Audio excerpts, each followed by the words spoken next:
junk when I cleaned out his attic after he passed. Most of it was worthless rusted tools, faded Polaroids, a couple of fishing lures tangled in twine. But that tape, labeled Pine Hollow, 1993 in his shaky handwriting, felt different.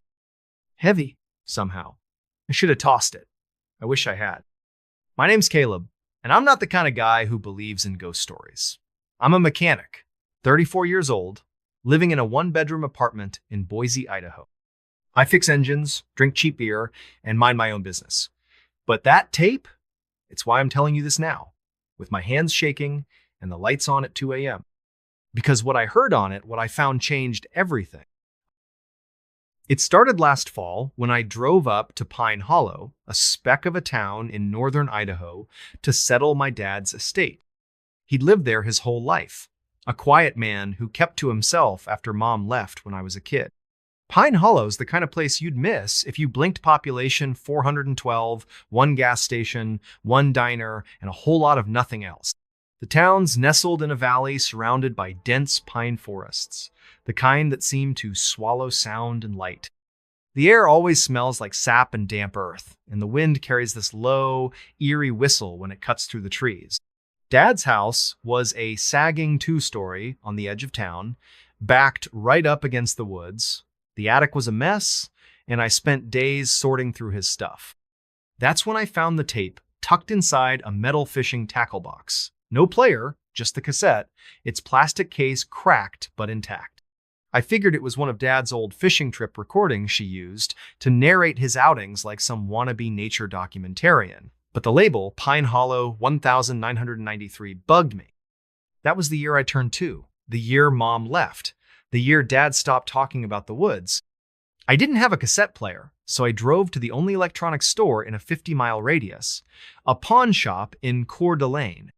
The guy behind the counter, a wiry dude with a neck tattoo, sold me a dusty Walkman for $10.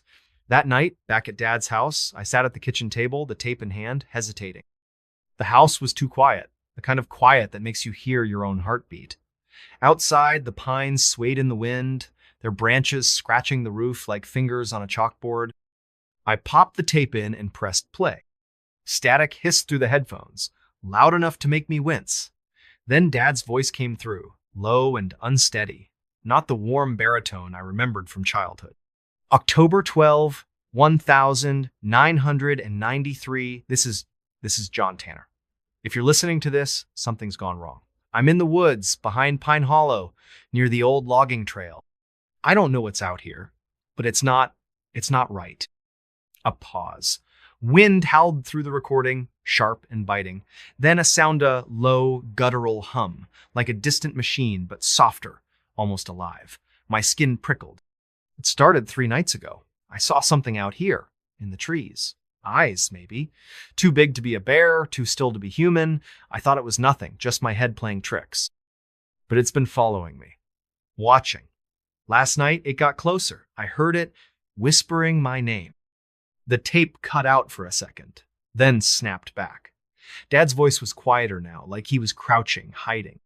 I'm leaving this here in case I don't make it back. If you find this, don't come looking for me. Don't go into the pines. The recording ended with a sharp click. I sat there, frozen, the Walkman still buzzing faintly in my ears. The kitchen felt colder, the shadows deeper. I glanced out the window, half expecting to see something staring back from the tree line. Nothing but darkness and the faint sway of branches. I didn't sleep that night. I kept the lights on, the tape on the table like some cursed artifact. Part of me wanted to burn it, to pretend I'd never heard it. But another part, the part that remembered Dad's haunted eyes when he'd talk about the woods, needed to know more. The next morning, I drove to Pine Hollow's diner, a greasy spoon called Mabel's. The place smelled like burnt coffee and bacon, and the vinyl booths were cracked from years of use. I figured if anyone knew about weird stuff in town, it'd be the locals. I sat at the counter, nursing a coffee, and struck up a conversation with the waitress, a woman in her 60s named Dot. She had a smoker's rasp and a no-nonsense stare. "You're John Tanner's boy, aren't you?" she said, refilling my mug without asking. "Yeah, Caleb. I'm just here to clean out his place." She nodded, her eyes flicking to the window toward the woods. "He was a good man, your dad." kept to himself after 93. My pulse quickened. What happened in 93? Dot's face tightened, like she'd said too much. She wiped her hands on her apron and leaned in, voice low.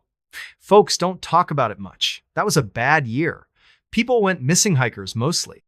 Some said it was a bear, others said something else. Your dad was out in those woods a lot back then. Came back different, quieter. Did he ever say what he saw?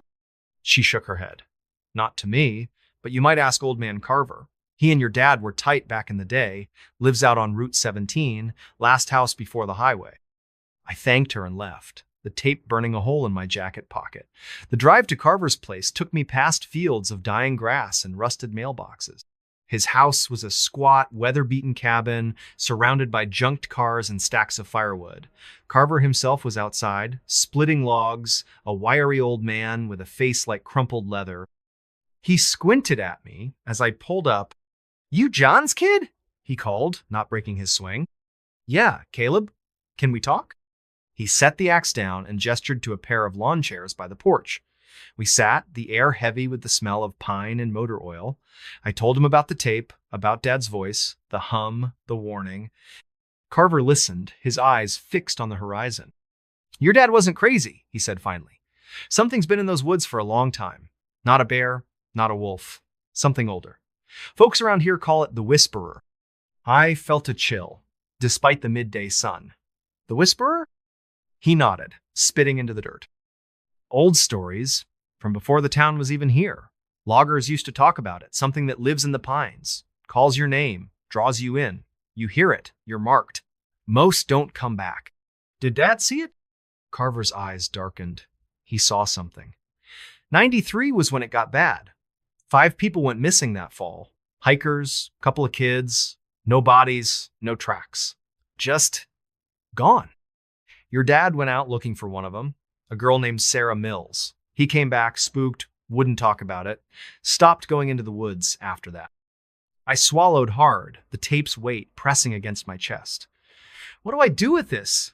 The tape, I mean. Carver leaned forward, his voice barely above a whisper. Burn it! Stay out of the pines! Whatever's out there, don't forget. I didn't burn the tape. I couldn't. It was like a splinter in my mind, digging deeper every time I thought about it. That night, I sat in Dad's living room, the Walkman in my lap, replaying the recording. The hum, the wind, Dad's spirit was all so vivid, like I was there with him. I kept thinking about what Carver said. The Whisperer.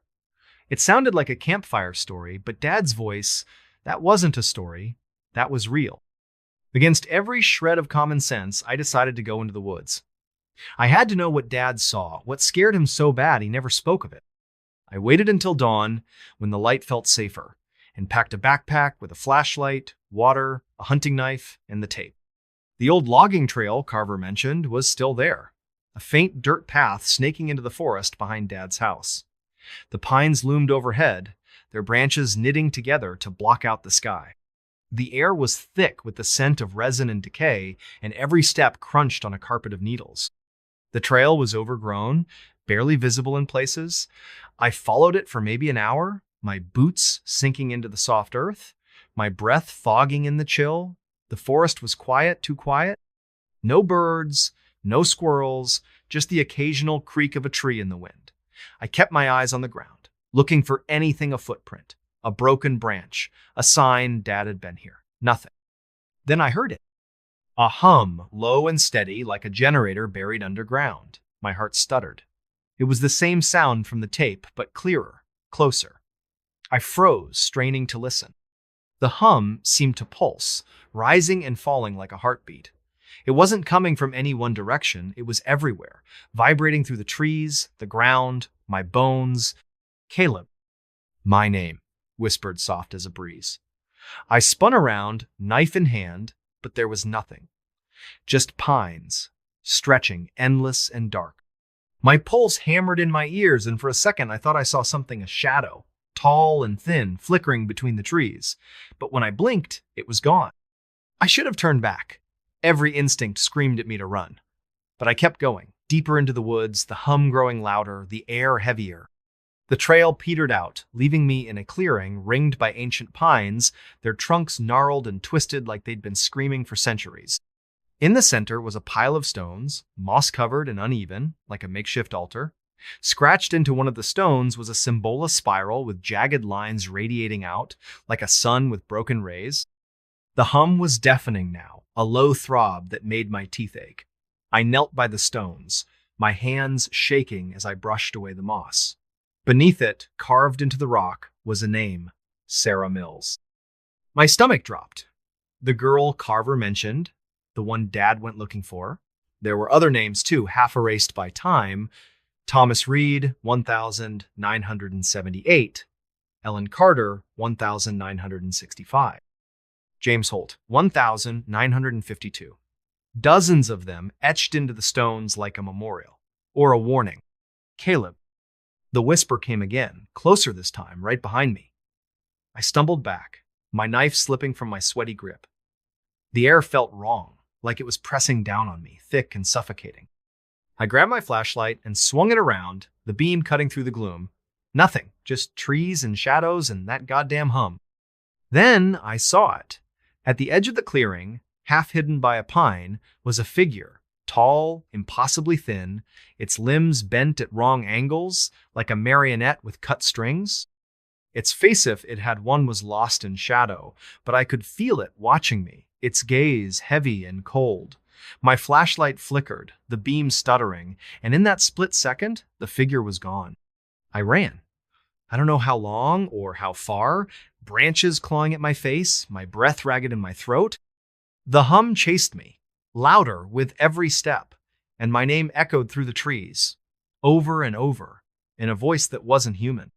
I didn't stop until I stumbled out of the woods, back onto Dad's property, the house looming like a lifeline. I locked the door, barricaded it with a chair, and sat there, panting, the knife clutched to my chest. I didn't leave the house for 2 days. I kept the lights on, the curtains drawn, the tape locked in a drawer. Sleep came in fits, broken by nightmares of spiraling symbols and eyeless faces. Every creak of the house, every gust of wind, sounded like my name being whispered. I called a realtor and told her to sell the place as is. I didn't care about the money, I just wanted out. But the tape, I couldn't leave it behind. On my last day in Pine Hollow, I drove to Carver's house, the cassette in my pocket. He was on his porch, whittling a piece of wood into something shapeless. I told him what I'd seen, what I'd heard. He didn't look surprised. "You saw it," he said, not a question. "The Whisperer." "What is it?" My voice cracked, and I hated how small it sounded. Carver set his knife down, his eyes distant. "No one knows.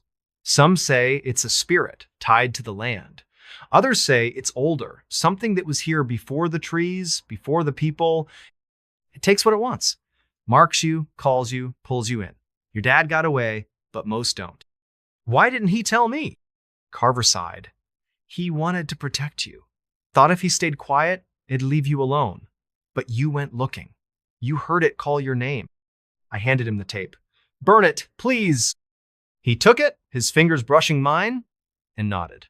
I drove back to Boise that night, the rearview mirror empty, but my nerves screaming. I kept checking, expecting to see that figure in the road, its broken limbs swaying. It never came. That was 6 months ago. I'm back in Boise, back to fixing cars, back to my routine, but it's not the same. I don't sleep much. I keep the TV on at night, drowning out the silence. Sometimes, when the wind blows just right, I swear I hear that hum, faint and far away. Sometimes, in the quiet moments, I hear my name. I checked online, trying to find anything about Pine Hollow, about the missing people.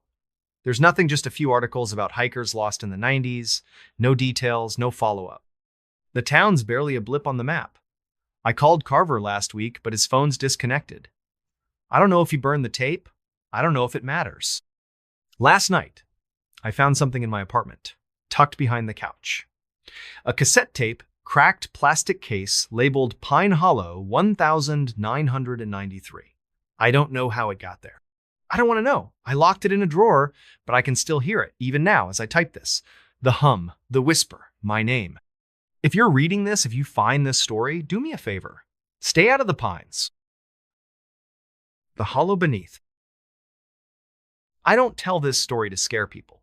I tell it because I need someone to believe me. My name's Hannah, and I'm 29, a nurse who moved to Black Creek, Montana, 2 years ago for a job at the county clinic. Black Creek's a nowhere town, population 600, surrounded by endless wheat fields and a single stretch of forgotten highway. The kind of place where the sky feels too big and the nights too dark. I thought it'd be quiet, a fresh start after a bad breakup. But what happened last winter, what I found under that gas station, changed me. I don't sleep anymore. I don't trust silence. It started with a patient, an old man named Amos Reed. He came into the clinic one November evening, shivering in a threadbare coat, his eyes wild and bloodshot. His hands were raw, like he'd been digging in frozen dirt. I was working the night shift alone, the fluorescent lights buzzing overhead, the air thick with the smell of antiseptic and stale coffee. Amos wouldn't sit still, kept muttering about the hollow and the voices under the pumps. I figured he was drunk or off his meds. Black Creek had its share of eccentrics, but his fear was real, raw, like he'd seen something that broke him.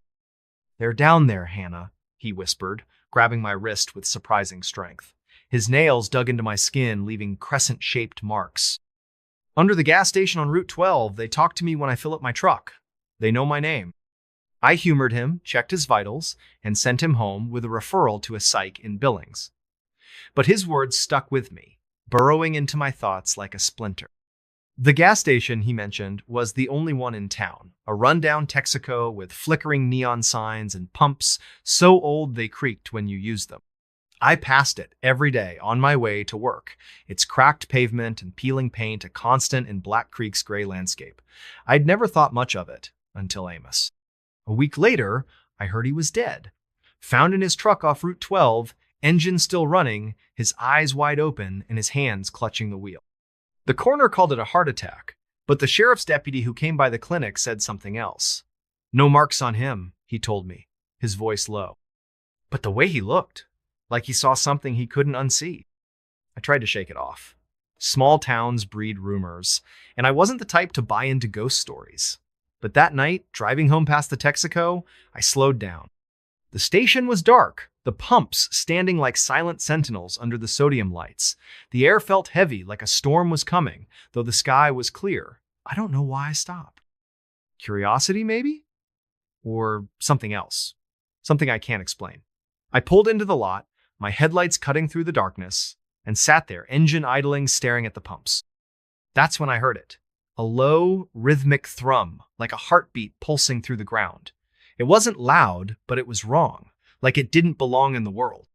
My skin prickled, and for a moment, I thought I saw something move near the pump's shadow. Too tall, too thin, gone when I blinked. I told myself it was the lights playing tricks, but my hands were shaking as I drove away. How?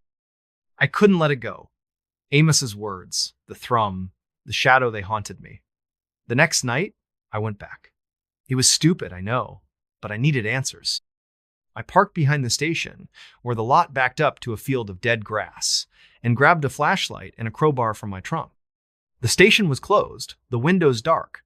The only sound, the faint hum of the neon sign flickering Texaco in red and white. The air smelled of gasoline and something sour like rotting leaves. The pumps stood in a row, their hoses coiled like snakes. I walked to the one farthest from the station, where Amos said he'd heard the voices. The thrum was there again, stronger now, vibrating through my boots. I knelt down, shining my flashlight on the concrete slab beneath the pump. It looked ordinary, cracked and stained, but there was a seam, a faint outline of a trap door, barely visible under years of grime. My heart pounded. I shouldn't have been there.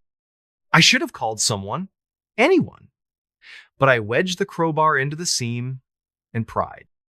The slab gave way with a groan, revealing a rusted metal hatch, maybe 3 feet square.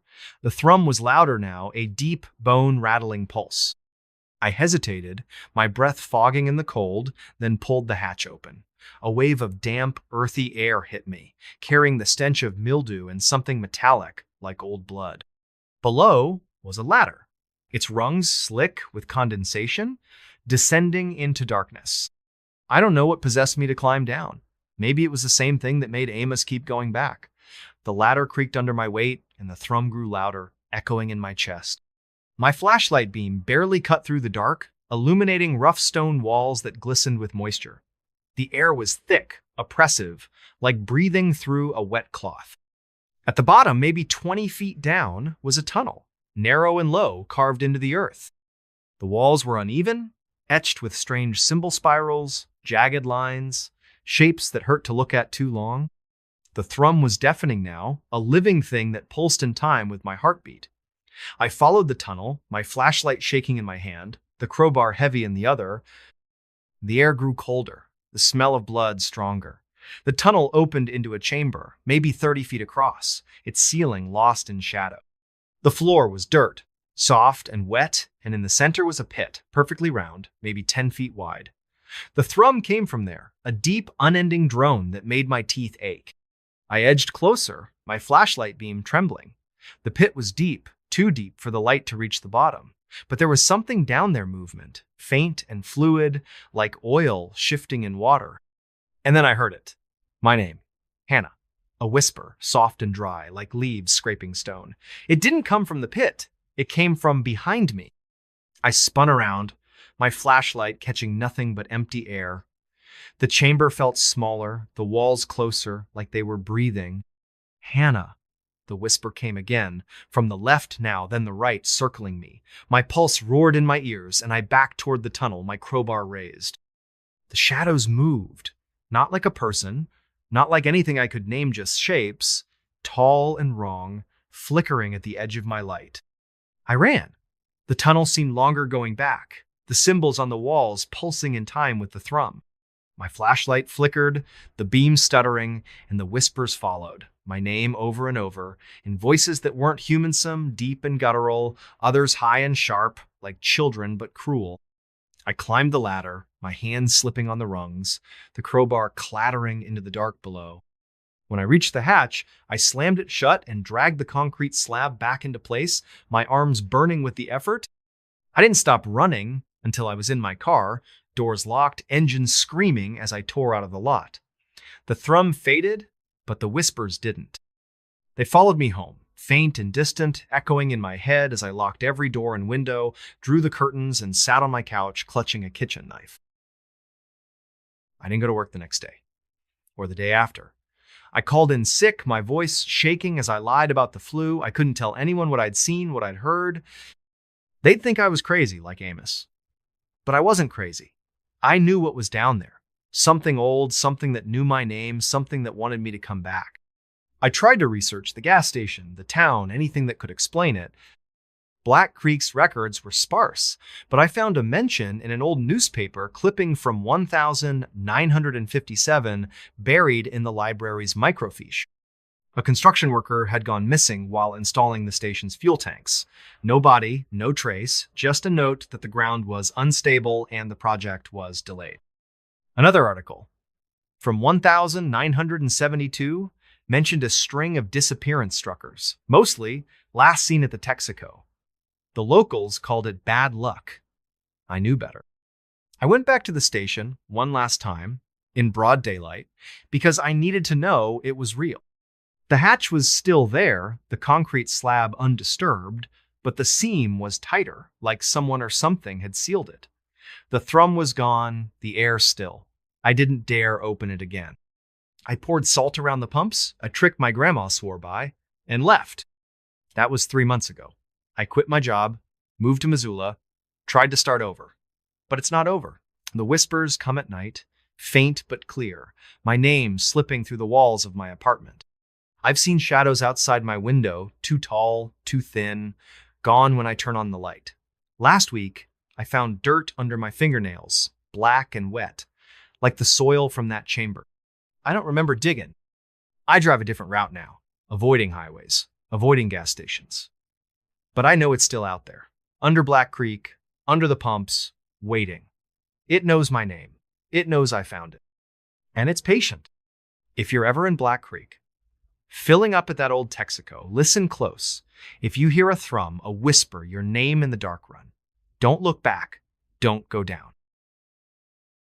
The Lantern Road I never believed in places that could watch you. Not until I found the Lantern Road. My name's Caleb Hart, a surveyor for a land development company sent to scout a forgotten stretch of land in northern Maine. The job was simple: map an old logging route for a potential resort. The client provided coordinates and a single instruction: follow the lanterns. I thought it was a quirky way to mark the trail, nothing more. But the moment I stepped onto that road, I knew I'd walked into something wrong, something that had been waiting. It started with a phone call from my boss, Karen, late on a Friday. She sounded rushed, her voice clipped. "Caleb, we got a rush job. Some rich guy wants a survey of a plot near Millinocket. Old logging road, unmarked, no name. Locals call it the Lantern Road. You're the only one free. Can you be there by morning?" I wasn't thrilled. Millinocket was a 6-hour drive from my place in Bangor Butte. The pay was double, and I needed the cash. She emailed me the coordinates and a grainy photo of a dirt path lined with rusted lanterns. Their glass cracked, their frames twisted. The caption read, "Follow the lanterns, don't stray." I figured it was some eccentric landowner's idea of a landmark. I arrived at dawn. The sky, a dull gray that seemed to press down on the forest. The coordinates led to a break in the trees, where a narrow path snaked into the woods. The Lantern Road was exactly as the photo showed. A rutted dirt track, barely wide enough for my Jeep, flanked by ancient lanterns every 50 feet or so. They were old, maybe a century, their metal pitted with rust, their glass clouded with age. None of them were lit, but they gave off a faint glow, like they'd soaked up the last light of the sun. The air was heavy, thick with the smell of damp moss and something sharper, like ozone after a storm. My boots sank slightly into the soft earth, and the silence was absolute tenno birds, no rustle of leaves, just my own breathing, loud in my ears. I slung my survey gear over my shoulder and started walking, GPS in hand, marking the path's boundaries. The lanterns were my guide, their eerie glow cutting through the morning fog. At first, it was routine. Measure distances, note elevations, snap photos. But the deeper I went, the more the road felt alive. The lanterns seemed to shift when I wasn't looking, their positions slightly off from where I'd marked them. My GPS flickered, the screen glitching, showing me miles from where I knew I was. I chalked it up to bad reception, but my skin prickled, like I was being watched from the trees. By noon, I'd gone maybe a mile when I found the first anomaly. A lantern, unlike the others, was pristine, its glass clear, its frame gleaming as if polished. It hung from a gnarled oak, and inside it burned a flame, small but steady, casting a warm, golden light. I stopped, my breath catching. There was no fuel source, no wick, just a flame floating in the air. I reached out, my fingers inches from the glass, and felt a pulse, like a heartbeat, thrumming through the lantern. My head swam, a low hum filling my mind. Not a sound, but a sensation, like static crawling under my skull. I backed away, my heart pounding, and kept going, telling myself it was just fatigue, a trick of the light. The road grew stranger the further I walked. The lanterns multiplied, clustering closer together, their glow brighter, almost blinding in the dim forest. The trees leaned inward, their branches knitting together overhead, forming a tunnel of green and shadow. The air grew colder, the ozone smell stronger, stinging my nose. I started hearing things whispers, not words, but fragments, like half-remembered conversations. They came from the lanterns, their flames flickering in time with the sounds. Caleb, stay, see. My name, woven into the murmurs, made my stomach lurch. I checked my GPS again, but it was useless, the screen frozen on a blank grid. I don't know when I noticed the footprints. They were in the dirt beside the path, faint but clear, matching the tread of my boots. But I hadn't walked there. I'd stayed on the road, following the client's instructions. Don't stray. The prints led into the trees, disappearing into the underbrush. I told myself it was another hiker, maybe a hunter, but the forest was too quiet, too empty. I kept moving, faster now, my survey notes forgotten. The whispers grew louder, more insistent, and the lantern's flames pulsed, their light strobing in a way that made my head throb. At dusk, I reached a clearing. The road ended abruptly, the lanterns forming a circle around a patch of bare earth. In the center stood a single lantern, larger than the others, its flame a deep, unnatural blue. The air around it shimmered, like heat rising from asphalt, and the hum in my head became a chorus, a cacophony of voices calling my name.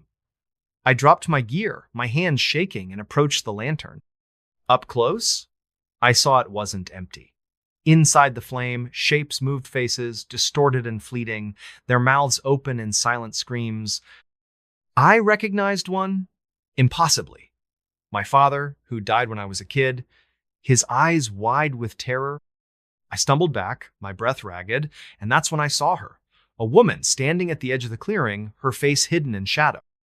She wore a long coat, tattered and gray, and her hands were clasped in front of her, holding something I couldn't see. The whispers stopped, the air still, as she stepped forward. Her voice was soft, almost tender, but it carried a weight that made my knees buckle. "You followed the lanterns," she said. "You always do."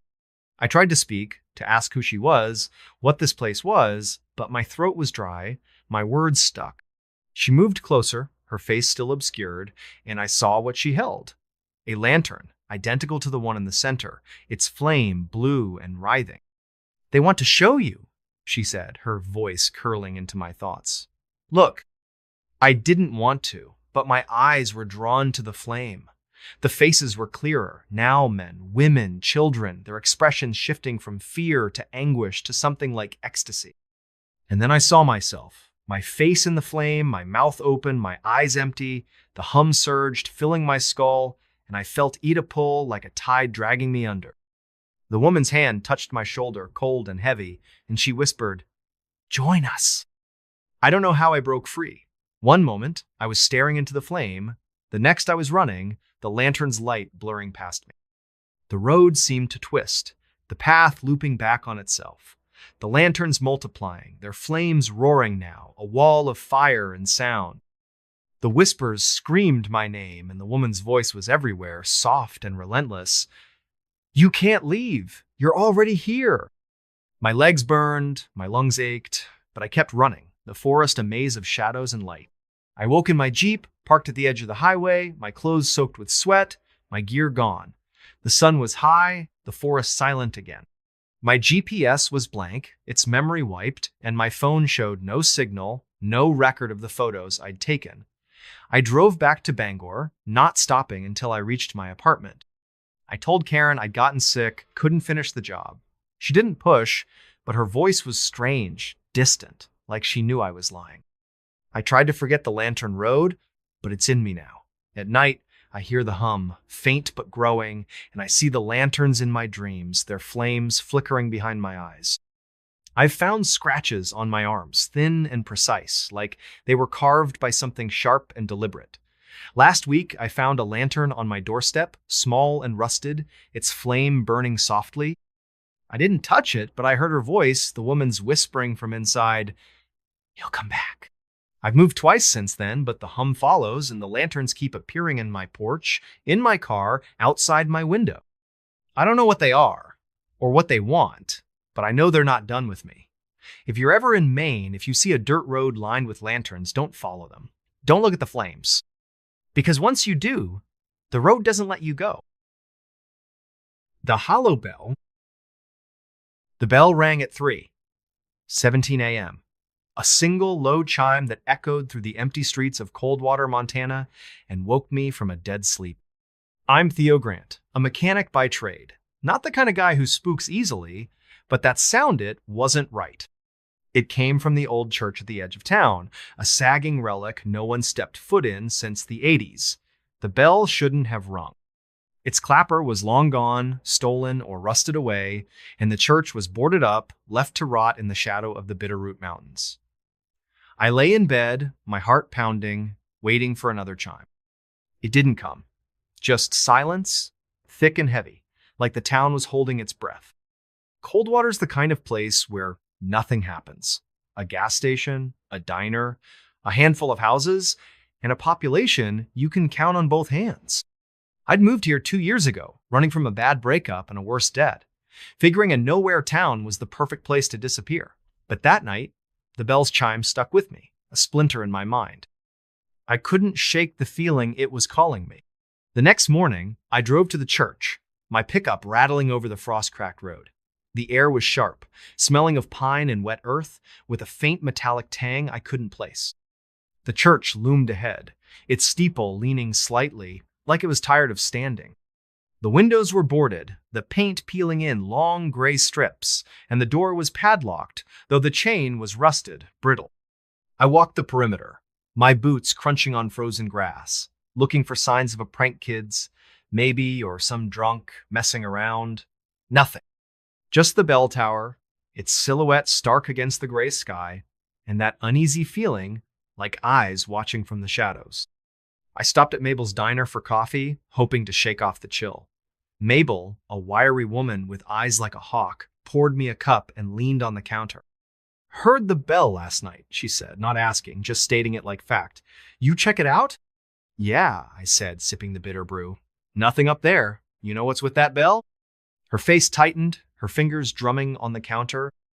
"Folks say it rings when someone's marked." Old story, not worth repeating.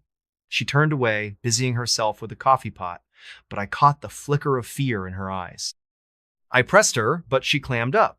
And the other regular sand old man, named Gus, and a trucker passing through weren't any help. Gus just muttered about bad winters and went back to his eggs.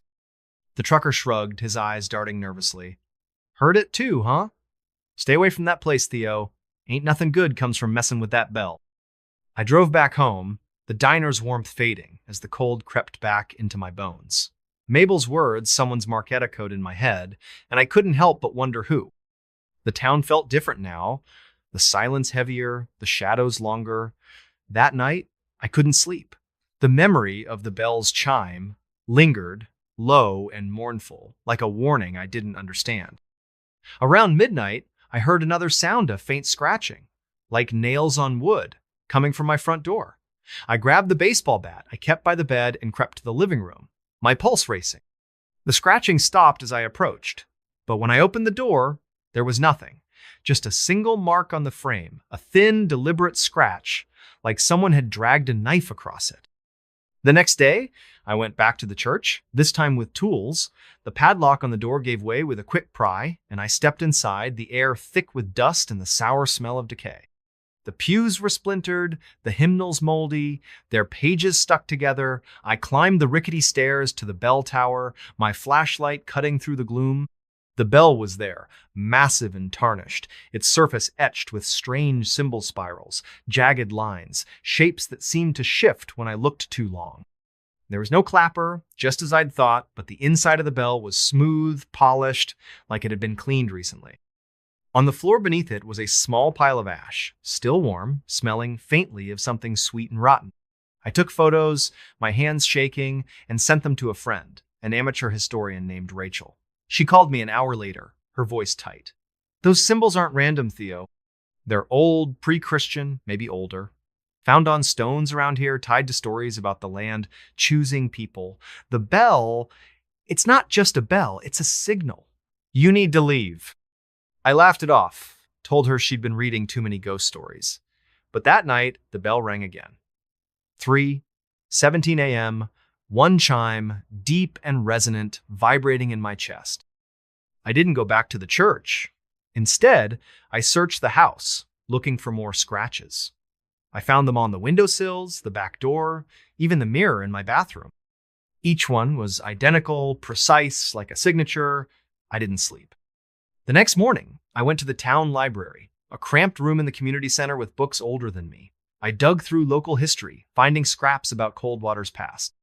The church was built in 1883 on land the native tribes avoided, calling it hollow ground. There were stories of disappearance as loggers, settlers, kids going back centuries, all linked to the church, all after the bell rang.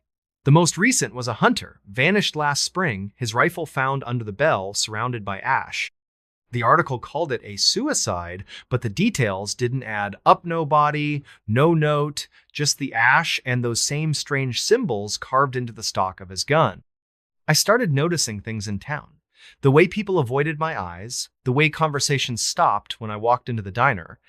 Gus, the old man, cornered me outside the gas station. his breath sour with whiskey. "You heard it twice now," he said, his voice low. "It don't ring for everyone. You stay, it'll ring again." And then he trailed off, his hands trembling, and walked away. That night, the scratching came again. Louder, more insistent, moving from the door to the walls, like something circling the house. I turned on every light, checked every window, but saw nothing. Just more scratches, deeper now, some forming patterns that matched the symbols on the bell. I called Rachel again, and she sent me a scanned page from an old journal written by a preacher in 1890. He described the bell ringing on its own, calling people to the church where they'd join the hollow. He wrote of a presence in the ground, something that listened and chose, something that fed on those who answered its call. His last entry was a single line, "It knows my name." I decided to leave. Packed a bag, filled my truck with gas, and planned to drive to Missoula by dawn. But the bell rang again, 3:17 a.m., and this time, the scratching was inside the house. I grabbed my bat, my flashlight, and searched every room. Nothing. But the mirror in my bathroom was uncovered, and in it my reflection wasn't right. My face, but not my expression. My mouth was moving, whispering words I couldn't hear, my eyes too dark, too empty. I smashed the mirror, the glass shattering, but the whispering didn't stop. It was in my head now, my name over and over, "Theo, come." I drove to the church, not knowing why, only that I had to. The door was open, the padlock gone. Inside, the air was cold, thick with that sweet rotten smell. The bell tower was lit, not by my flashlight, but by a faint glow from the bell itself, its symbols pulsing with a sickly light. I climbed the stairs, my legs heavy, like wading through water. The bell was ringing, not a chime, but a low, continuous hum, vibrating in my bones. Beneath it, the ash pile was larger, and in it, I saw fragments bone, cloth, a watch with a cracked face, stopped at 3:17. I don't know how long I stood there, staring at the bell, the hum filling my mind, drowning out my thoughts.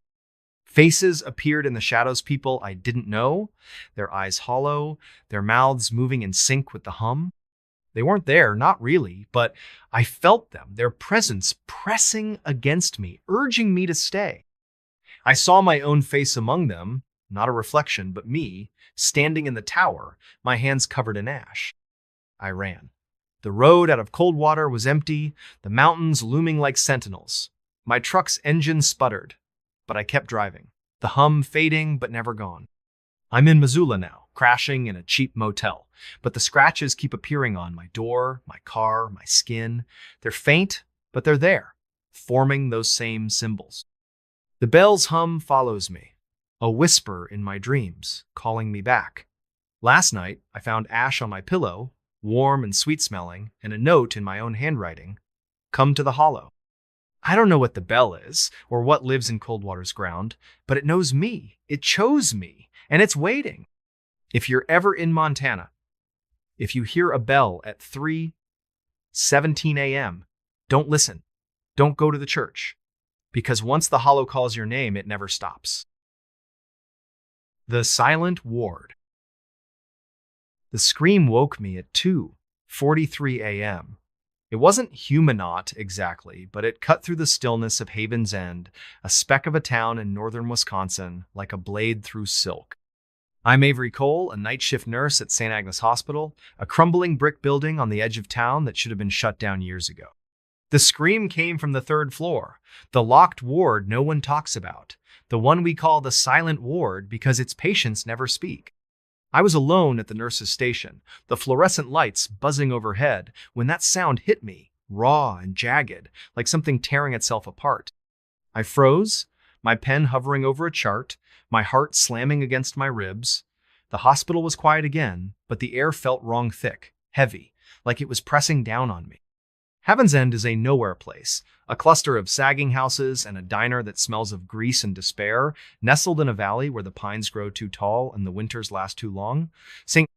Agnes is the town's lifeline, the only hospital for miles, but it's a relic of leaky pipes, flickering lights, and a smell of antiseptic that can't mask the rot underneath. I'd taken the job 6 months ago, desperate for work, after a messy divorce, left me with nothing but debt and a car that barely ran. The night shift suited me. I liked the quiet, the way the world felt softer in the dark. But the silent ward, room 317, was different. It was off limits, its door always locked, its charts missing from the system.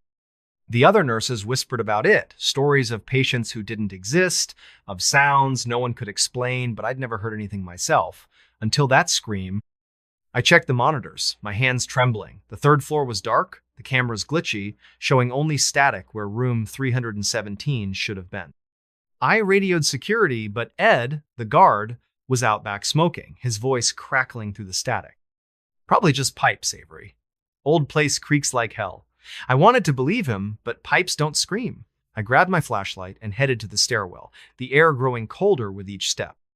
The hospital smelled of bleach and something sweeter, like overripe fruit, faint but persistent. My sneakers squeaked on the linoleum, the sound too loud in the silence.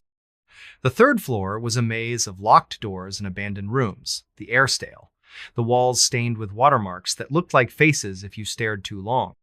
Room 317 was at the end of the hall, its door different from the other steel, not wood, with a keypad instead of a lock. I'd never seen it open, never seen a doctor or nurse go in. I pressed my ear to the door, holding my breath. Nothing. Just the hum of the hospital, the distant drip of a faucet. Then, a faint scratching, like nails on metal, slow and deliberate, coming from inside. I backed away, my flashlight beam shaking, and noticed something new, a small symbol carved into the doorframe, a spiral with jagged edges. Like a wound. It hadn't been there yesterday. I didn't sleep when my shift ended. The scream stayed with me, looping in my head, and that symbol burned behind my eye. I drove to the diner, the only place open at 6 a.m., and asked Margie, the waitress, about the hospital. She'd lived in Haven's End her whole life, her face lined like old leather. "St. Agnes ain't right," she said, pouring me coffee that tasted like tar. "Built on bad land. Folks used to say the ground there listens." She wouldn't say more, just shook her head and muttered about keeping your distance. I couldn't let it go. That afternoon, I went to the town library, a cramped room in the community center with books that smelled of mildew. I found a history of Haven's End, a thin volume from the 70s. St. Agnes was built in 1910 on land donated by a reclusive family, the Harts, who'd vanished by 1920. There were stories of strange illnesses, patients who went mad, doctors who quit without explanation. The silent ward was mentioned once, in a footnote, room 317, reserved for special cases, closed to staff. No details, just a warning, do not enter without clearance. The book also mentioned the symbol I'd seen warding mark, tied to old stories about the land choosing people to speak for it. Back at the hospital that night, the air felt heavier, the lights dimmer. I checked the third floor cameras again, but they were still static, a gray snowstorm where room 317 should be. I avoided the ward, sticking to my rounds, but the scratching started again, louder, coming through the walls. Patients complained of nightmarish shadows in their rooms, voices whispering their names. Mrs. Keller, an elderly woman in room 204, grabbed my arm as I adjusted her for. "It's singing," she whispered, her eyes wide. "Up there, in the quiet place. Don't listen, Avery." I brushed it off, told her it was the meds, but her words stuck with me, a cold knot in my stomach. Around 2 a.m., I found a note on the nurse's station, slipped under a chart. It was in my handwriting, but I hadn't written it. "Go to 317. It's waiting." My blood ran cold. I tore the note up, my hands shaking, and threw it in the trash. But the scratching grew louder, more insistent, and the lights flickered, plunging the hall into darkness for a split second. When they came back on, the trash can was empty, the note gone. I couldn't ignore it anymore. I took the stairs to the third floor, my flashlight cutting through the gloom. The hall was colder than before, the air thick with that sweet rotten smell. The symbol on room 317's door was deeper now, the spiral glistening like it was wet. I tried the keypad, punching in random codes, but it wouldn't budge. The scratching stopped, replaced by a low hum, like a choir tuning up, coming from inside. My name, whispered soft and slow. Avery, come. I backed away, my heart hammering, and ran back to the station. I called Ed, but his radio was off. I tried the hospital's main line, but it was dead, just static and a faint hum that matched the one in my head. I searched the records room, looking for anything on room 317. Most of the files were missing, but I found a locked drawer in the back, its key taped under the desk. Inside was a single folder labeled Ward 317 Restricted.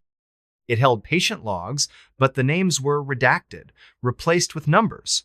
Patient 12, admitted 1,943, non-responsive, transferred to 317. Disappeared. Patient 27, admitted 1,968, heard voices, transferred to 317.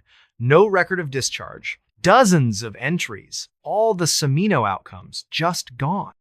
The last page was a photo, grainy and old, showing a nurse standing in front of room 317's door, her face blurred, the spiral symbol carved into her hand. I didn't sleep after my shift. I drove to Missoula, to a friend's house, needing distance, needing answers.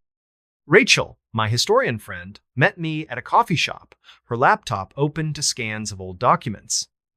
St. Agnes was a dumping ground, she said, her voice low. People who didn't fit mental cases, drifters, anyone the town didn't want, they sent them to 317. No one came back.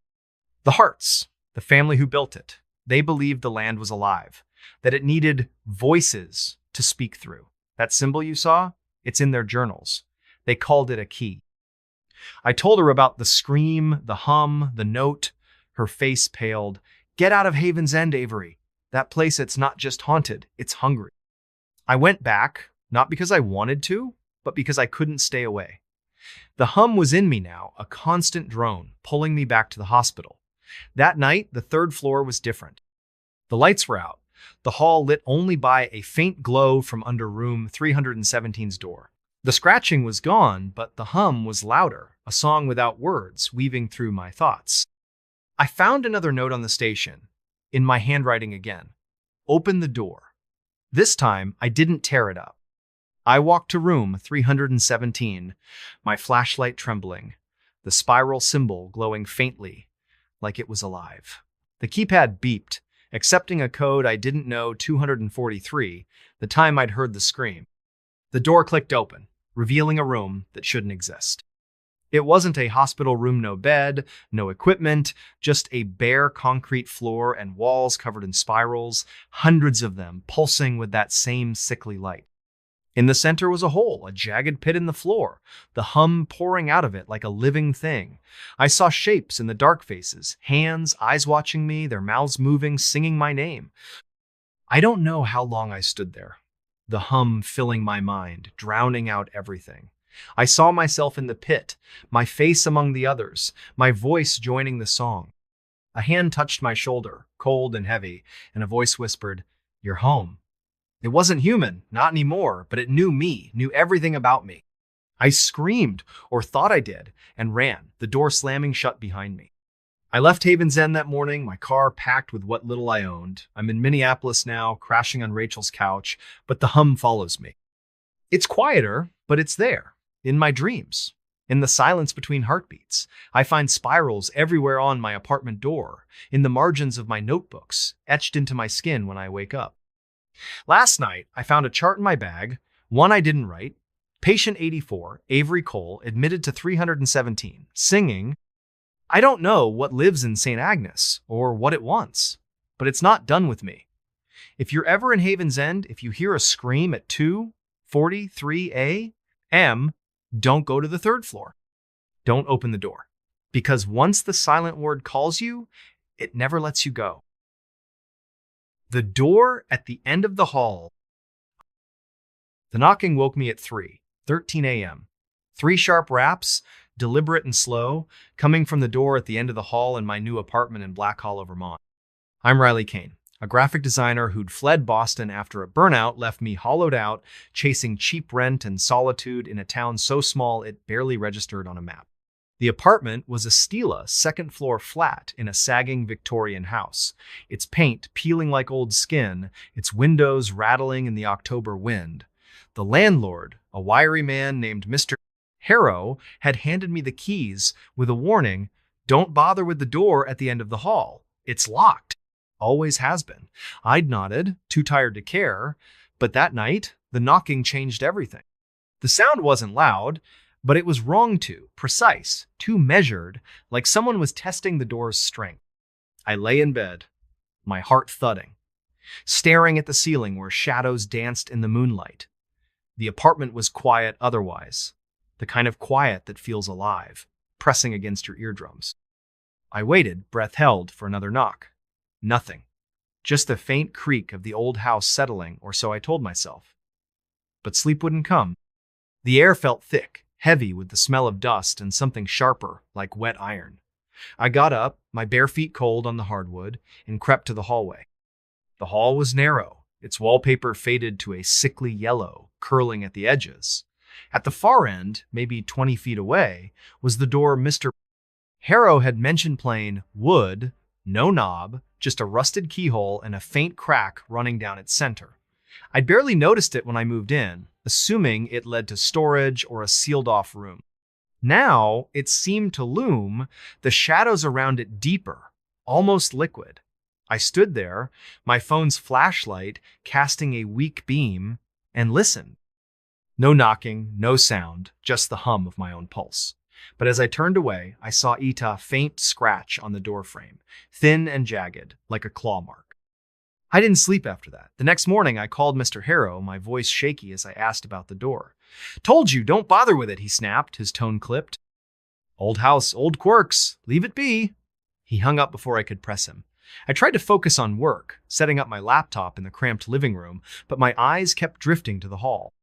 The scratch was still there, deeper than I'd thought, and beside it was another, fresher, like it had been carved while I was on the phone.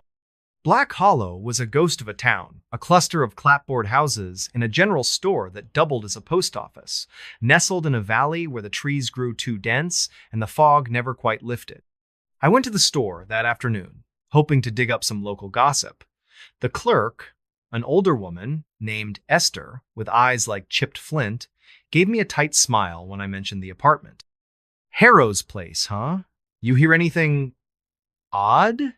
she asked, her hands pausing over the register. "Just the house settling," I lied, but her smile faltered. "Mind the door at the end," she said, her voice low. "Folks who live there, they don't stay long." She wouldn't say more, just handed me my change and turned away. Back at the apartment, I couldn't focus. The air felt heavier, the iron smell stronger, seeping from the hall.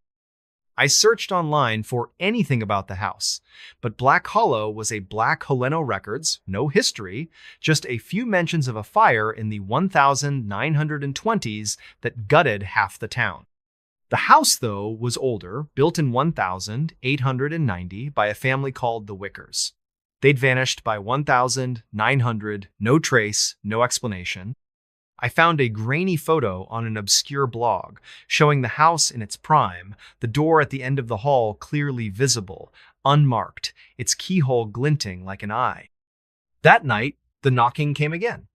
3:13 a.m., 3 raps, slow and deliberate. I didn't move, just lay there, my breath shallow, listening. The knock stopped, but then I heard something worsey whisper, soft and garbled like a voice underwater, coming from the other side of the door. "Riley? Open." My name, clear as day, sent a chill down my spine. I grabbed my phone, ready to call someone, but the screen was dead. Its battery drained despite being fully charged an hour ago. I stayed up, sitting on the couch with a kitchen knife, staring at the hall. The whispers didn't stop, weaving through the silence, my name over and over, mixed with words I couldn't catch. By dawn, I was exhausted, my eyes burning, but I went to the door. The scratches were deeper, forming a pattern now a spiral with jagged edges, like the one I'd seen in the old photo, carved into the house's foundation. I touched it, and the wood was warm, almost pulsing, like it was alive. I went back to the general store, desperate for answers. Esther was there, but her demeanor had changed colder, her eyes avoiding mine. You heard it, didn't you? She said, not a question. The door calls, folks. Always has. Wickers built it, said it was a way to speak to the valley. Most who hear it leave, some don't. What's behind it? I asked, my voice barely a whisper. She shook her head. Don't know. Don't want to. Last tenant, girl named Clara, she tried to find out. Found her car down by the river, empty. Door was scratched to hell after that. I left, my mind racing. Back at the apartment, I tried to work, but the whispers were louder now, even in daylight, seeping through the walls. I found more scratches in the windows, the floor, even the back of my laptop, all forming that same spiral. I called a friend, Sam, a journalist in Burlington, and sent him photos of the door, the scratches, the house. He called back an hour later, his voice tense. Riley, those symbols, they're old, tied to stories about the valley. The Wickers thought it was a gate, not to a room, but to something else. Get out of there. I wanted to, but the whispers were in my head now, a constant hum pulling me toward the door. That night, the knocking was louder. 5 raps this time, and the whispers were clearer. A chorus of voices, some soft, some angry, all saying my name. I found a crowbar in the basement and pried at the door, desperate to know to make it stop. The wood splintered, revealing not a room but a staircase descending into darkness. The air was cold, thick with the smell of iron and something sweeter, like decay. The whispers surged, a song without words, urging me down. I don't know why I went. My flashlight barely cut through the gloom, the stairs slick with moisture. The walls were stone, rough-hewn, carved with spirals that glowed faintly, pulsing in time with the whispers. The staircase ended in a chamber, vast and echoing, its ceiling lost in shadow. In the center was a door, identical to the one upstairs, but larger, its surface black and smooth, like polished obsidian. The whispers came from it, a cacophony of voices, my name woven into their song. I saw shapes in the dark figures, not human, their forms shifting, their eyes glinting like the keyhole upstairs. They didn't move, just watched, their presence heavy, like a hand on my chest. I reached for the door, my hand trembling, and felt it warm, alive, the spirals moving under my fingers. The voices grew louder, and I saw faces in the door's surface, not reflections, but people, their mouths open, their eyes empty, singing. I saw Clara, the tenant Esther mentioned, her face pale, her lips moving. And then I saw myself, my face in the door, my voice joining the chorus. I screamed, or tried to, but the sound was swallowed, the air too thick to breathe. I ran, the stairs endless, the whispers chasing me. I don't know how I made it back to the apartment, but the door at the end of the hall was whole again, unblemished, the scratches gone. I packed my bag, grabbed my keys, and drove until the tank was nearly empty.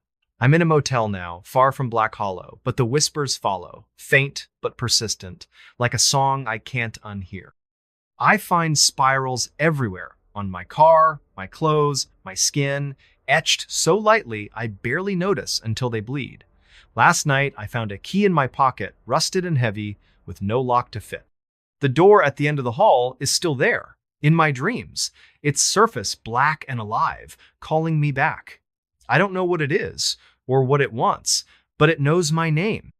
If you're ever in Black Hollow, if you hear knocking at 3:13 a.m., don't open the door, don't go down the stairs. Because once you see what's waiting, it never lets you go. The Hollow at Duskwood. The wind carried a whisper that wasn't the wind. It came at dusk, a low, sibilant sound that slithered through the trees of Duskwood, a forgotten corner of rural Arkansas where the pines grew twisted and the ground seemed to swallow light.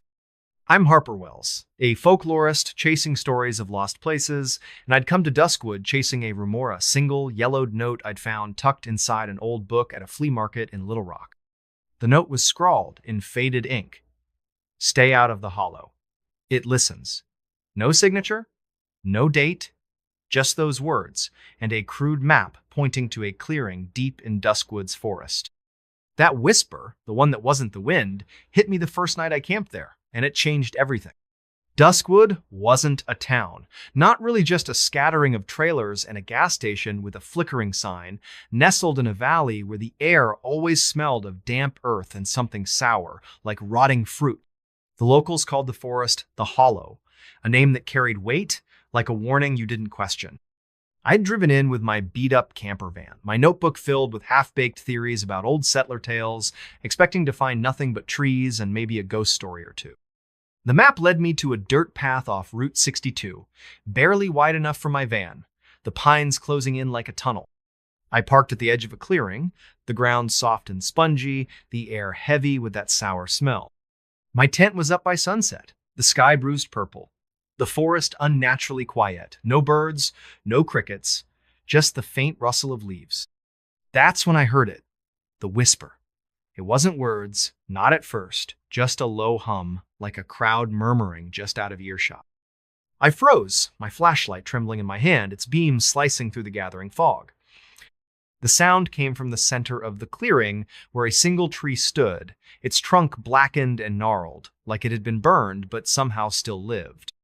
The whisper seemed to pulse from it, curling around me, brushing against my skin like cold fingers. I told myself it was the wind, the trees, anything but what it felt like a voice, calling me closer. I didn't go. I crawled into my tent, zipped it shut, and lay there, heart pounding, listening as the whisper grew louder, forming my name, Harper, come. Sleep didn't come. The whisper faded at dawn, but the forest felt different, the shadows deeper, the air thicker. I checked the clearing in daylight, my boots sinking into the soft earth. The tree was taller than I'd thought, its branches twisted into shapes that looked almost deliberate, like hands reaching down. At its base was a ring of stones, weathered and moss-covered, arranged in a perfect circle. Inside the circle, the ground was bare, not a blade of grass, just dirt that looked too dark, too wet. I took photos, my hands shaky, and noticed a faint carving on the tree spiral with jagged edges, like a wound. It wasn't there last night. I was sure of it. I drove to the gas station, needing coffee and answers. The clerk, an old man named Amos with eyes like clouded glass, watched me warily as I paid. "You're camping in the hollow?" he asked, his voice gravelly. "Heard anything yet?" "Just the wind," I lied, my skin prickling. He leaned closer, his breath sour with tobacco. "Ain't the wind. Hollow's got a voice. You hear it. You're marked. Don't go back tonight." He turned away, muttering about fools and their stories, but his hands were shaking as he rang me up. Back at the campsite, I couldn't focus. The whisper was gone, but the clearing felt wrong, like the air was watching me. I searched my van for the note, hoping for clues, but found something else, a second note, tucked under my notebook, in my own handwriting, "Go to the tree." I hadn't written it. I'd have remembered. My stomach twisted, but I couldn't leave. The folklorist in me needed to know, needed to understand what the hollow was hiding. I spent the day digging through my research, old books and scanned documents I'd brought along. Duskwood's history was sparse, but there were whispers of a settlement in the 1800s, a group of families who'd built homes in the hollow and vanished by 1850. The locals blamed disease, but the stories were stranger people hearing voices, walking into the forest, and never coming back. The tree in the clearing was mentioned once, in a journal fragment from a preacher named Elias Ward. The hollow speaks through the tree, it chooses its voices, and they sing forever. The spiral symbol was there too, sketched in the margin, labeled the mark of the listener. That night, the whisper came again, sharper, more insistent, at exactly 3:13 a.m. I woke with a start, my tent zipper undone, the flap flapping in a breeze that wasn't there. The whisper was louder, a chorus now, voices overlapping, some soft, some angry, all calling my name. I grabbed my flashlight and stepped outside, the air cold and heavy, smelling of rot and iron. The tree was glowing faintly, its spiral carving pulsing like a heartbeat. I approached, my boots sinking deeper, the ground almost sucking at my feet. The stones around the tree were different now, rearranged, their surfaces scratched with more spirals, some fresh, some old and weathered. I heard footsteps behind me, soft but deliberate. I spun, the flashlight beam sweeping the clearing. Nothing. just fog and shadows. But the whispers grew louder, and now I could make out words. Harper, join, see. My head throbbed, my vision blurring, like the sound was inside me, tugging at my thoughts. I saw shapes in the fog figures, tall and thin, their faces hidden, moving just out of sight. I ran back to the tent, zipping it shut, but the whispers followed, seeping through the nylon, filling my skull. By morning, I was a wreck, my eyes burning, my hands shaking. I drove to the gas station again, desperate for someone to talk to. Amos was there, but he wouldn't look at me. You went back, he said, his voice flat. Saw the tree, didn't you? It's got you now. What's got me? I demanded, my voice cracking. He shook his head. The hollow, it picks people, makes them listen. You'll see. He wouldn't say more, just handed me my coffee and turned away. I went back to the campsite, not because I wanted to, but because I couldn't leave. The whisper was in me now, a constant hum pulling me toward the tree. I found more notes in my van, all in my handwriting. Look closer. Touch the mark.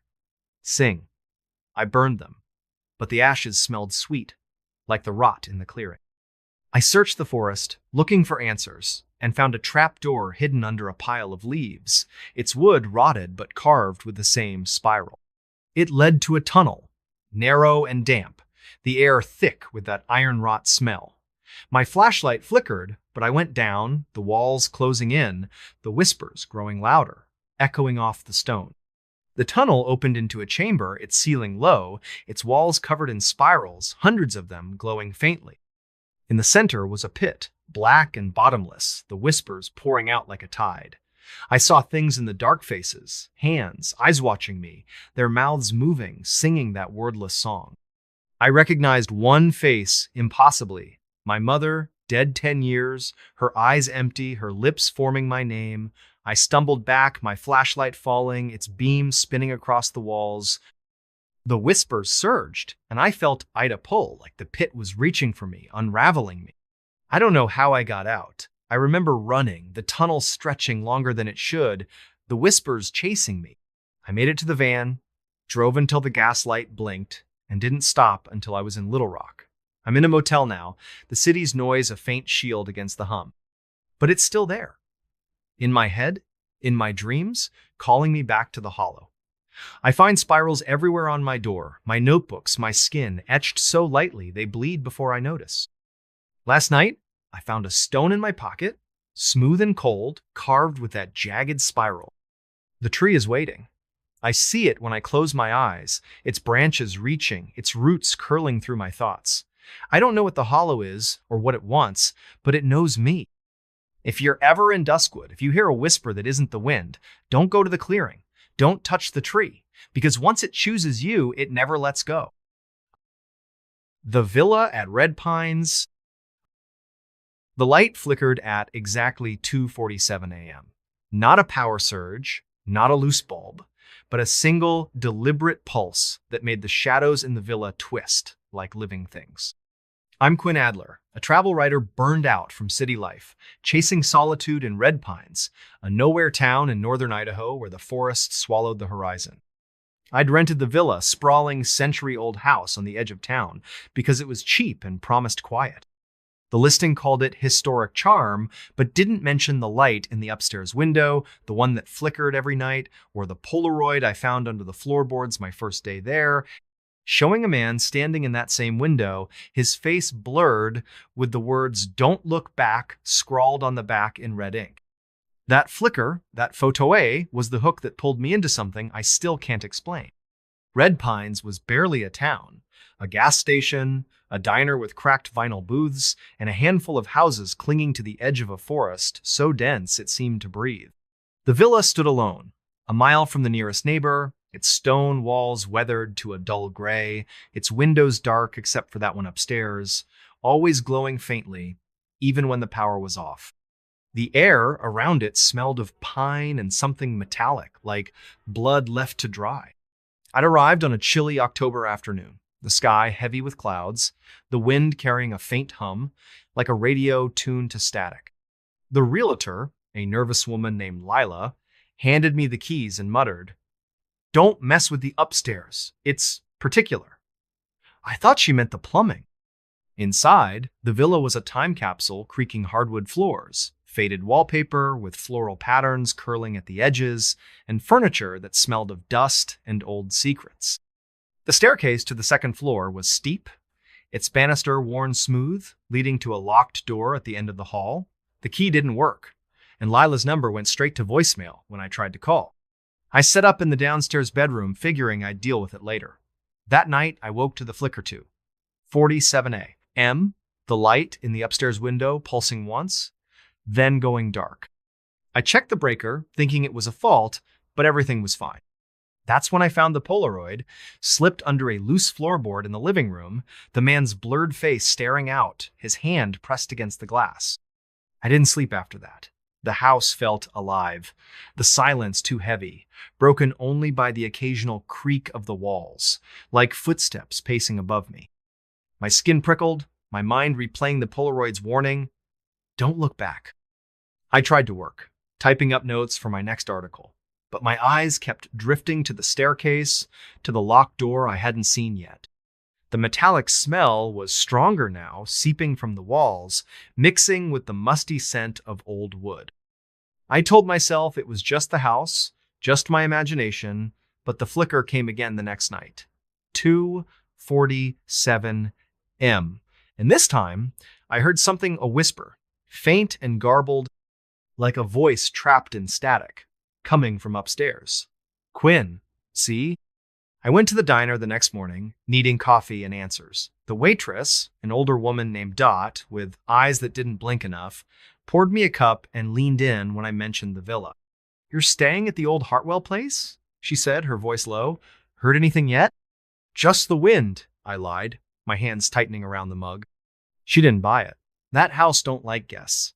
Last folks who stayed there, a couple from Boise, left after a week. Said the lights kept talking. She wouldn't say more, just shuffled off, muttering about bad ground. I asked around, but the locals were cagey. Their answers, vague stories of the Hartwell family, who'd built the villa in the 1890s and vanished by 1910, of lights that flickered without power, of whispers no one could trace. One man, an old-timer named Cal, grabbed my arm as I left. "Don't look behind you," he said, his breath sour with whiskey. "Not when the light goes on." Back at the villa, I couldn't focus. The whisper was louder now, even in daylight, weaving through the hum of the forest outside. I searched the house, looking for clues, and found a trapdoor in the pantry, its hinges rusted, its wood carved with a spiral symbol-jagged, like a scar. I pried it open, the air below cold and damp, smelling of iron and decay. My flashlight revealed a narrow staircase, descending into darkness. I didn't go down, not then, but I couldn't shake the feeling that something was waiting, listening. That night, the flicker came again, 2:47 a.m., but this time the whisper was clearer, my name sharp and insistent. "Quinn, come." I climbed the stairs, my heart pounding, the key suddenly working in the locked door. The upstairs hall was long, its wallpaper peeling, the air thick with that metallic smell. At the end was a room, its door ajar, the flickering light spilling out. Inside was a single window, the one I'd seen from below, its glass smeared with something dark, like blood wiped away. On the floor was another Polaroid, showing me standing in that room, my face blank, my eyes too dark. I hadn't taken it, I hadn't been here before. I ran downstairs, locked the door, and shoved the chair against it. The whisper followed, louder now, a chorus of voices, some soft, some angry, all calling my name. I called Lila, but her voicemail was different now, just static, and a faint whisper, my name, over and over. I tried to leave, but my car wouldn't start, the engine dead, the dashboard flickering like the light upstairs.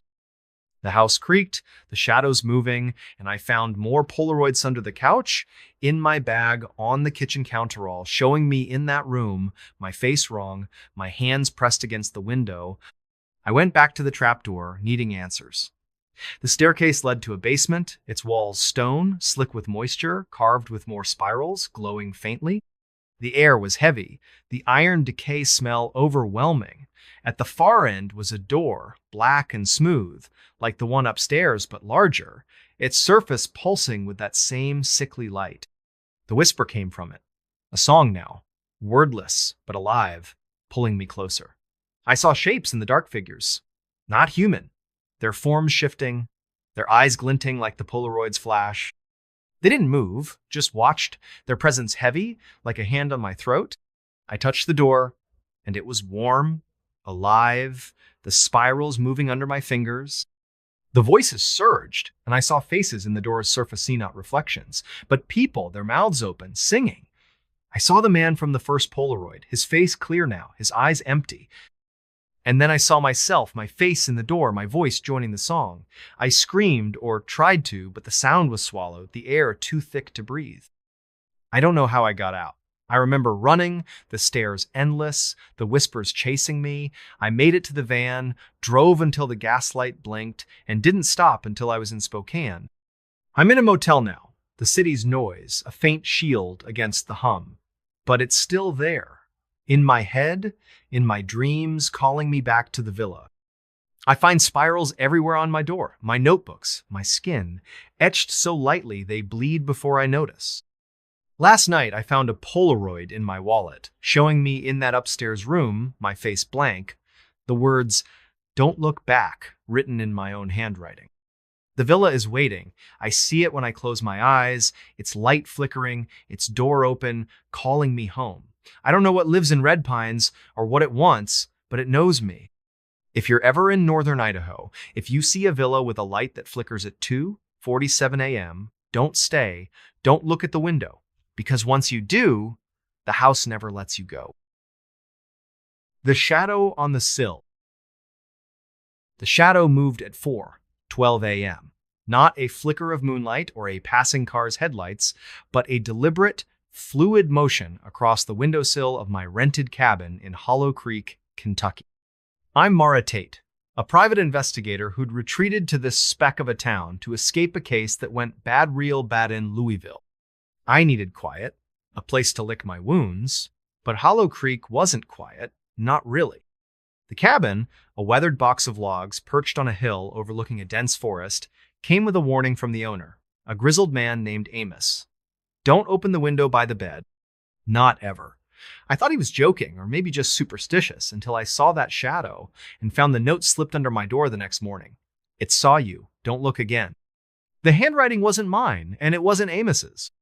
Hollow Creek was barely a Tona gas station, a bar with a flickering neon sign and a scattering of homes swallowed by the pines.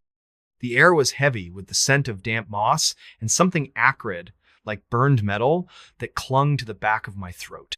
I'd arrived in late October, the sky a bruised gray, the forest so thick it seemed to pulse with its own rhythm. The cabin was cheap, isolated, perfect for disappearing. It had one bedroom, a sagging couch, and a kitchen that smelled of mildew and old grease. The window by the bed, the one Amos warned about, was small, its glass warped, distorting the trees outside into twisted shapes. I'd covered it with a curtain, but that first night I woke to the shadow-long, thin, moving like ink spilling across the sill, pausing as if it knew I was watching. I didn't sleep after that. My heart hammered, my mind replaying the shadow's movement, too smooth, too alive. The cabin was silent, but the silence felt wrong, like it was waiting. I checked the door. The locks, the windows, everything was secure, but the air was thick, heavy with that burned metal smell. I told myself it was a trick of the light, a branch swaying in the wind, but the note under the door changed everything. It was on yellowed paper, the ink fresh, the words jagged, like they'd been written in a hurry. I called Amos, my hands shaking, but his phone went to voicemail, his message a curt, "Leave a message, I'm out." The next day, I drove to the bar, needing answers. The place was dim, smelling of stale beer and cigarette smoke. The bartender, a woman named Ruth with eyes like chipped ice, poured me a coffee and listened as I described the shadow, the note. "You're at the old Whitaker cabin," she said, not a question. "Folks, don't stay there long. That window, it's got a history." "What kind?" I asked, my voice steadier than I felt. She leaned closer, her voice low. "Whitakers built that place in the 1880s. Said the forest talked to them through the window. Last Whitaker, a girl named Eliza, disappeared in 92. Left a note like yours, said the shadow was watching.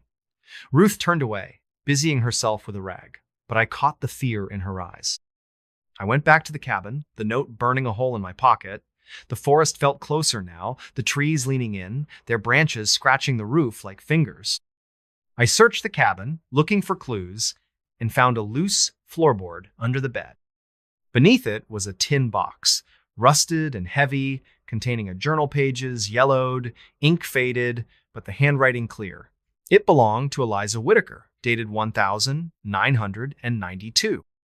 She wrote about the shadow, how it came every night at 4:12 a.m., how it whispered her name, how it moved inside the window, not outside.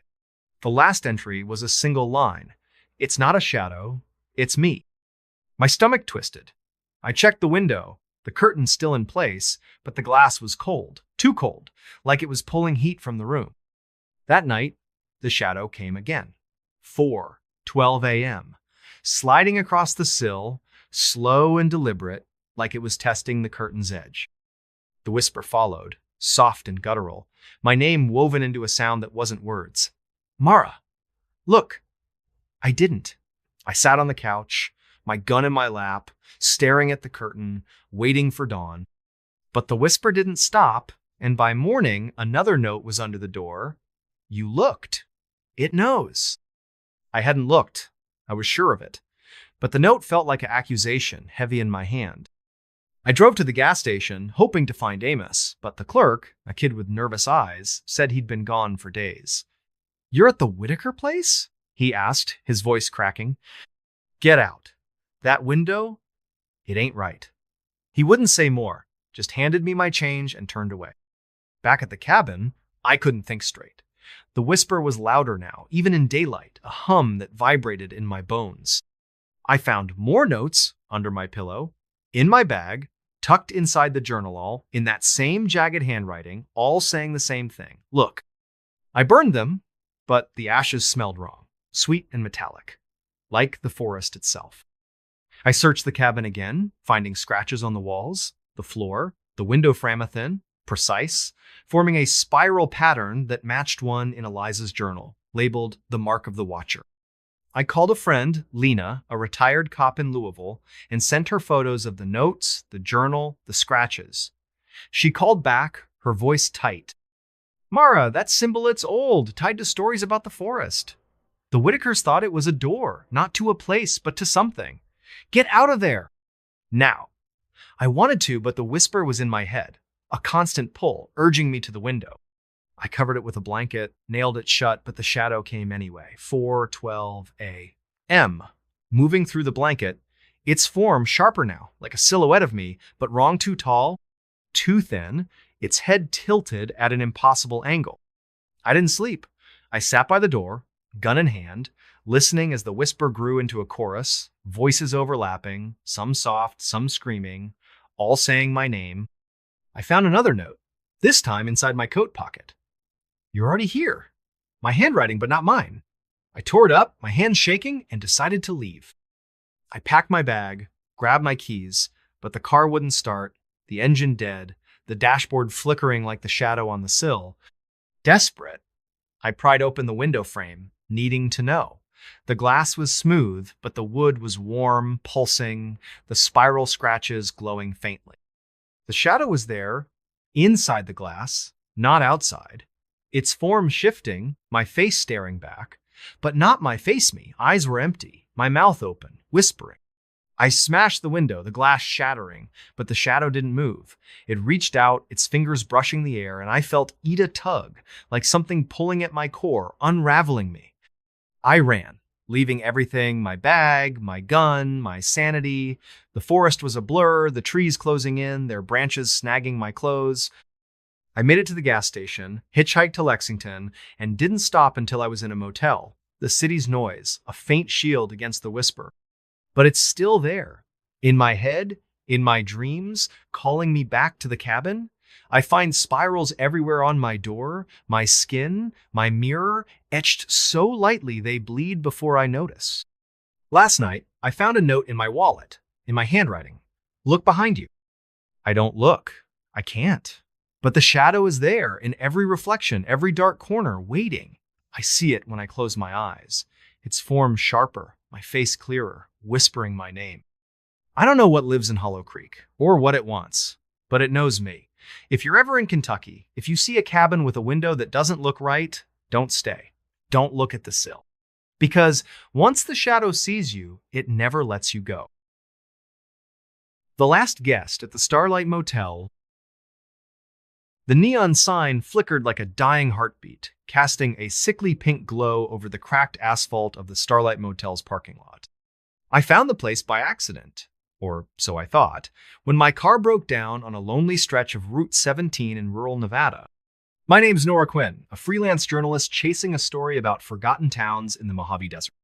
It was October, the air sharp with the scent of sagebrush and dust, and I was stranded, my old Honda Civic coughing its last breath 10 miles from anywhere.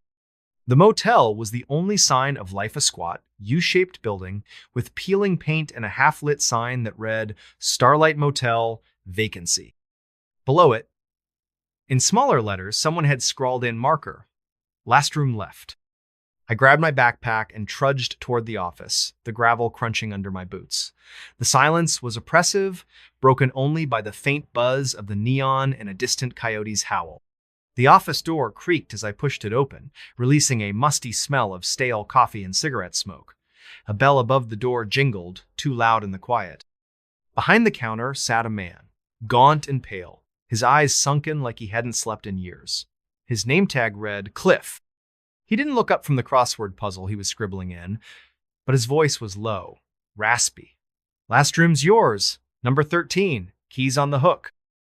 I glanced at the wall behind him, where a single key dangled from a rusted hook, the tag marked 13 in faded red ink. You don't need my name or anything? I asked, fishing for my wallet. He shook his head, still not looking up. Don't need it. Just sign the book. He slid a leather-bound ledger across the counter, its pages yellowed and curling. I scrawled my name, noticing the last entry was dated 3 months ago. John Doe, room 13. The handwriting was shaky, the ink smudged like it had been written in a hurry.